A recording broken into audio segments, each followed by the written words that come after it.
대중문화 현상으로 우리 사회를 진단한다. 문화코드 94.5.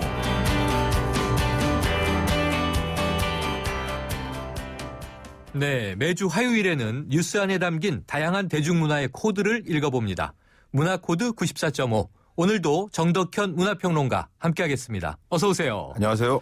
자, 우리나라 드라마의 대표적인 문제, 바로 이 쪽대본, 밤샘 촬영, 이러한 것들을 꼽을 수 있을 텐데요. 해마다 연말이면 시상식에서 배우들이 꼭 없어졌으면 좋겠다, 이렇게 이야기하곤 하죠. 예, 작년 SBS에서 그 용파리로 연기 대상을 탔던 주원 씨가 네. 시상 소감을 했던 말이 굉장히 인상 깊었는데요. 용파리 할 때 일주일 밤을 새며 차에서 링거를 꽂고 아이고. 주원은 의사인가 환자인가라는 기사를 읽었다고 하는 네. 얘기를 했는데 네. 그 당시 그 힘든 촬영 현장의 분위기를 이게 얘기를 해준 거죠. 사실 상상하는 것 이상으로 우리네 드라마의 어떤 쪽대본, 밤샘 촬영 이 문제 굉장히 심각합니다. 네. 노동 환경으로 치면 아마 최악의 노동 환경이 아닐까 네. 이렇게 생각이 됩니다. 정말 웃을 일이 아닌데 말이죠. 네. 자, 이 방송 당일까지도 촬영을 하는 이 생방송 드라마들이 네. 시청자들의 반응을 즉각 반영하면서 또 좋은 성적을 내는 경우들이 맞아요. 많잖아요. 네. 제작하는 입장에선 어쩔 수 없는 선택이다, 이렇게 볼 수 있을까요? 물론 그건 어쩌다 보니 생긴 긍정적인 면이라고 볼 수 있는데요. 네. 100% 사전 제작하는 그런 드라마들은 시청자들의 반응이 반영될 수 있는 여지 자체가 차단돼 버리죠. 네. 그래서 마치 이런 쪽대본 드라마가 실시간 소통 드라마처럼 이게 기능을 한 면은 분명히 있습니다. 네. 하지만 그 폐해는 결국 완성도 부족으로 나오는 게 당연합니다. 네. 이런 이 쪽대본과 생방송 드라마가 나오는 근본적인 이유가 좀 있는데요. 우리나라 드라마들은 방영되기 위해서 방송사 편성이 가장 중요한데 네.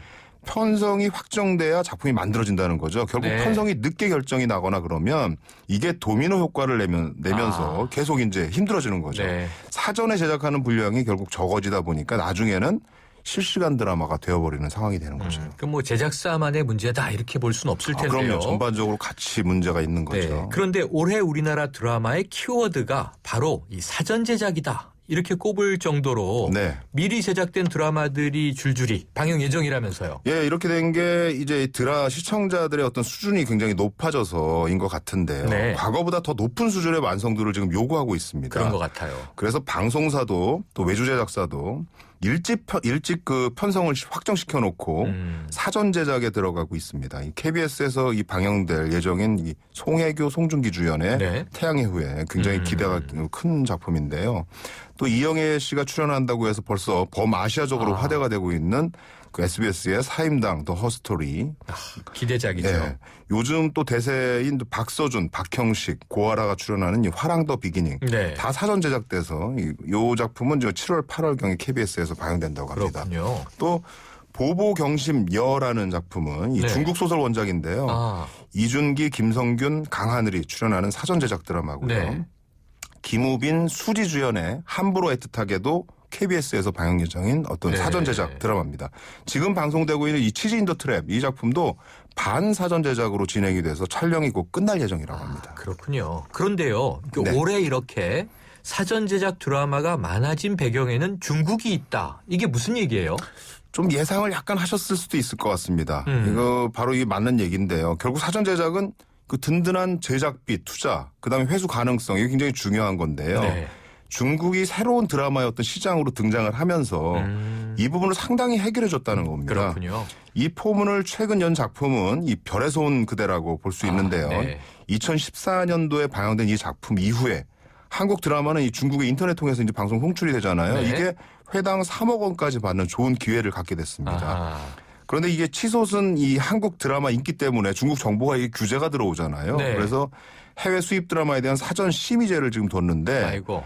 따라서 국내 드라마가 중국에 진출하기 위해서는 사전 심의를 통과해야 하기 때문에 이를 위해서 100% 사전 제작이 불가피해졌다는 겁니다. 네. 생각보다 심의 기간이 길다고 그래요. 몇 개월 이상 걸리기 때문에 미리미리 제작하지 않으면 중국 시장을 놓칠 수도 있다, 이런 상황이 되는 거죠. 그래서 이런 또 장점이 있는가 하면 네. 이른바 차이나머니에 우리나라 드라마 시장이 잠식되는 거 아니냐, 이런 우려도 높던데요. 사실 조금 우스운 얘기일 수도 있는데요. 그토록 제작자들이 이제 사전 제작을 해야 한다, 이렇게 주장을 해왔지만 네. 결코 일어나지 않았거든요. 그랬었죠. 이건 당연하게도 투자와 관련된 자본의 문제이기 때문인데요. 네. 그런데 결국 이 사전 제작제를 해결해 버린 게 차이나몬이라는 겁니다. 아, 결국 자본 때문에 이 문제가 해결됐다는 건데요. 물론 이 사전 제작제는 환영할 일이지만 이런 차이나머니에 의한 결과라는 건 우려스러운 일이기도 합니다. 결국 돈 쓰는 이들의 입맛이 제작에 개입되지 않을 수 없다는 얘기죠. 네. 이 중국의 문화적 취향을 담은 드라마들이 자본에 의해서 만들어지고 소비된다는 건 자칫 잘못하면 우리 문화 취향이 좀 잠식당할 수 있는 거 아니냐 이런 위험성이 있다고도 네, 말할 수 참 있습니다. 울어야 할지 웃어야 할지 어려운 문제인데요. 그렇죠. 자, 그런데 이 우리나라에서요. 사전 제작된 드라마를 찾아보기도 힘들었지만 특히 성공한 적이 기억에 없어요. 별로 없죠. 그래서 그런지 이 사전 제작 드라마마다 캐스팅이 정말 호화스럽네요. 사실 사전 제작 드라마와 캐스팅 굉장한 상관관계가 있습니다. 아, 네. 사전 제작을 하려면 결국 투자를 받아야 되는데 그 투자의 조건으로 대부분 스타 캐스팅을 요구합니다. 아, 그렇겠네요. 네, 그만큼 스타의 인지도에 따라서 이 작품의 성패가 갈린다는 생각 때문인데요. 아예 중국에 자본이 들어오는 경우에는 어떤 스타를 캐스팅하느냐, 뭐 이것이 하나의 조건으로 붙기도 합니다. 네. 누구를 캐스팅해주면 투자를 하겠다, 뭐 이런 얘기가 나오는 거죠. 네, 네.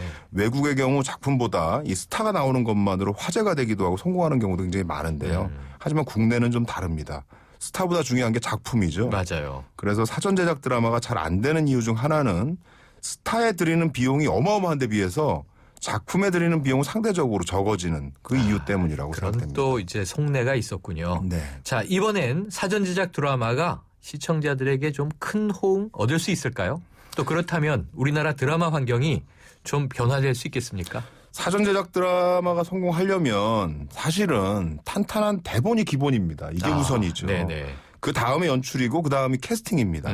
따라서 이런 차이나머니의 어떤 기회를 제대로 살려내기 위해서는 작가에 대한 투자가 더 시급하다고 저는 봅니다. 중요한 말씀이네요. 결국 몇몇 캐스팅 중심의 사전 제작 드라마가 중국에서 만약 한 작품이 실패를 하게 된다면 이게 아마 도미노 효과를 일으킬 수 있어요. 네. 그래서 그것은 결국 아마도 그 완성도 문제 때문에 실패할 가능성이 높은데요. 네. 대본이 탄탄하고 그래서 확실하고도 안정적인 완성도를 계속 유지할 수 있는 시스템 요게 갖춰진다면 사전 제작 드라마는 바람직한 어떤 콘텐츠 제작의 틀로 자리 잡을 수 있지 않을까 이런 생각이 듭니다. 정 선생님 이야기를 드라마계에서 좀 귀담아 들었습니다. 계속 얘기하고 있는데 잘 안 들어요. 아유, 또 들어야죠.